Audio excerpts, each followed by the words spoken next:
విడేలు వాయించినట్టు రాష్ట్ర ప్రధాన కార్యదర్శి ఇక్కడ ఒక పక్క ఎన్నికల్లో హింస జరిగి ఎన్నికల కమిషన్ ఒక ప్రత్యేకమైనటువంటి సిట్ని ఏర్పాటు చేసి పోలింగ్ తర్వాత అల్లరి జరుగుతున్నటువంటి తరుణంలో వాటిని పర్యవేక్షించకుండా రాష్ట్ర chief secretary doctor K Jawahar Reddy గారు విశాఖ నగరానికి దొంగ చాటున అధికారిక కార్యక్రమాలు లేకుండా అనేక పర్యాయాలు రహస్యంగా వచ్చి ఎందుకు వెళ్తా ఉన్నారు? జవహర్ రెడ్డి గారు అంత గోప్యంగా ఆయన యొక్క పర్యటనని ఉంచాల్సినటువంటి ఆవశ్యకత ఏముందని చెప్పి జనసేన పార్టీ అడుగుతా ఉంది. ప్రతిపక్షాలు కూటమి పార్టీలన్నీ కూడా పెన్షన్దారులకి ఇంటికి పెన్షన్ చేర్చాలని చెప్పి అంటే సచివాలయాలు పిలిచి 33 మంది మృతికి ఈ జవహర్ రెడ్డి గారు తీసుకున్నమే ప్రధాన కారణం. ఒక పక్క ఆరోగ్యశ్రీ సేవలు బిల్లులు చెల్లించకపోవడంతో రాష్ట్ర ప్రభుత్వం 1500 కోట్ల రూపాయలు ఆరోగ్యశ్రీ సేవలు బిల్లులు చెల్లించకపోవడంతో సేవలు నిలిచిపోతే కనీసం పేద ప్రజల ఆరోగ్యాన్ని విషయంలో కూడా హాస్పిటల్ యాజమాన్యంతో చర్చలు జరపకుండా సంఘటనలో సడేమి అన్నట్టు కె జవహర్ రెడ్డి గారు పదే పదే విశాఖ నగరానికి రావడానికి గల కారణం ఏంటి? ఏదైతే జగన్మోహన్ రెడ్డి ప్రభుత్వం నా ఎస్సీ నా ఎస్టీ నా బీసీ అని చెప్పి పదే పదే చెప్పుకునేటువంటి ముఖ్యమంత్రి జగన్మోహన్ రెడ్డి పేదల భూములు అసైన్డ్ భూములు ఏవైతే ఉన్నాయో డీ పట్టా భూములు ఏవైతే ఉన్నాయో వాటి కోసం వాళ్ళకి యాజమాన్య హక్కులు అమ్ముకునే దానికి హక్కులు ఇచ్చే విధంగా ఒక చట్టాన్ని ఒక ప్రణాళికబద్ధంగా జగన్మోహన్ రెడ్డి ఇదే chief secretary K Jawahar Reddy గారు చీఫ్ సెక్రటరీగా ఉంటుండగా ఒక చట్టాన్ని చేసేశారు.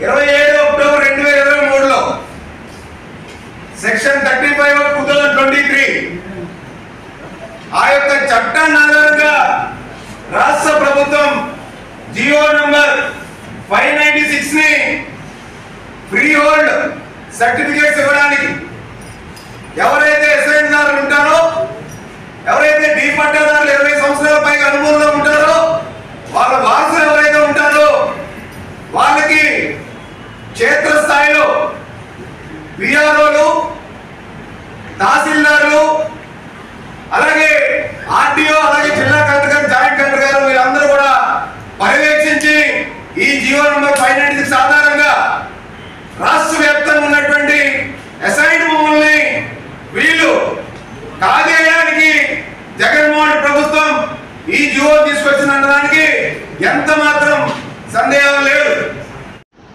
కేవలం ఇక్కడే భోగాపురం చుట్టుపక్కల ప్రాంతాల్లో ఆయన చేయించుకున్న అగ్రిమెంట్లు డెంకాడ పోసుబాటాగా నాదవలస హైవేకి ఇరువైపులు ఉన్నటువంటి అత్యంత ఖరీదైన ప్రాంతాల్లో వీళ్ళు సుపుత్రుడు పెట్టి రాయించేసుకున్నారు. ఇదంతా ఒక గూడి పుటాని ఇదంతా ఒక ముఠ.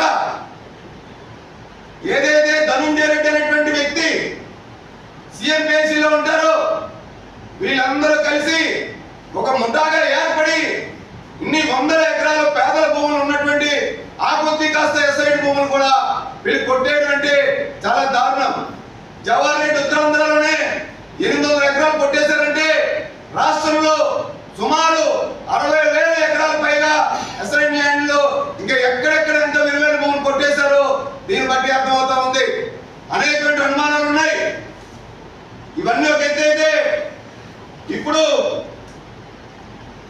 ముఖ్యంగా ఆనందపురం, పద్మనాభం, భీమిలీలో అత్యంత విలువైనటువంటి డీ పట్టాలు ఉన్నాయి.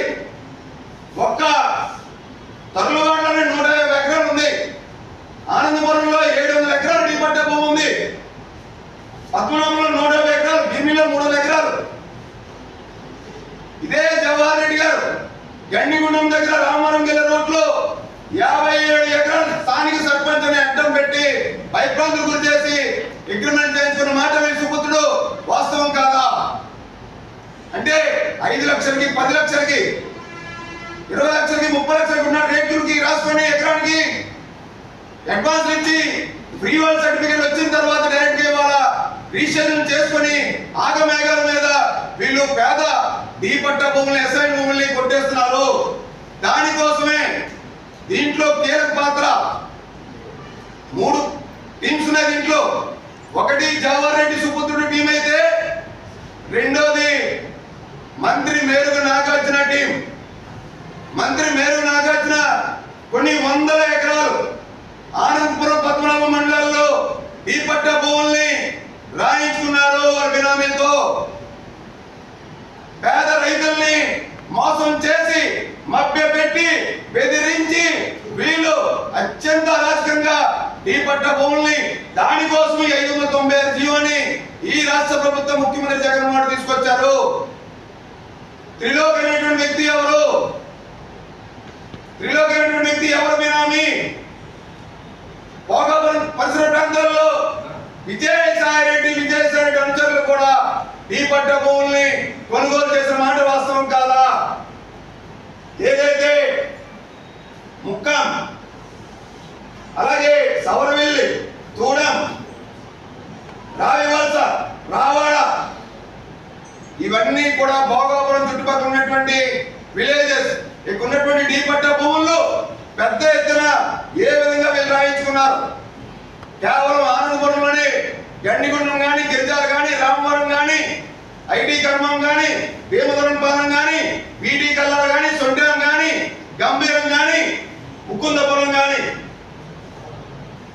అత్యంత కీలకమైనటువంటి, అత్యంత విలువైనటువంటి మండలాల్లో ఎకరం 2.5-3 కోట్ల రూపాయలు విలువ చేసేటువంటి భూమిని కారు చౌకగా వైసీపీ నేతలు, ఐఏఎస్లు కొట్టేశారు.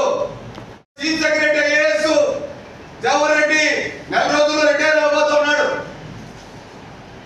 ధనంజయ రెడ్డి కూడా నాకు తెలిసి ఆయన కూడా ఒక నెల రోజుల్లో రిటైర్ అవబోతున్నారు. వీళ్ళు దోచుకున్న 5 సంవత్సరాలు దోచుకుంది చాలగా ఆఖరిలో డిసెంబర్లో వచ్చినటువంటి జీవో ఏదైతే ఉందో, ఈ ఫైనాన్షియల్ జీవోని అడ్డం పెట్టుకొని ఎలక్షన్ నియమాలను కూడా వీళ్ళు లెక్క చేయకుండా ఎన్నికల్లో అధికారులు ఉన్నారని చెప్పి ఆ యొక్క ఎన్నికల విధులు చేయనివ్వకుండా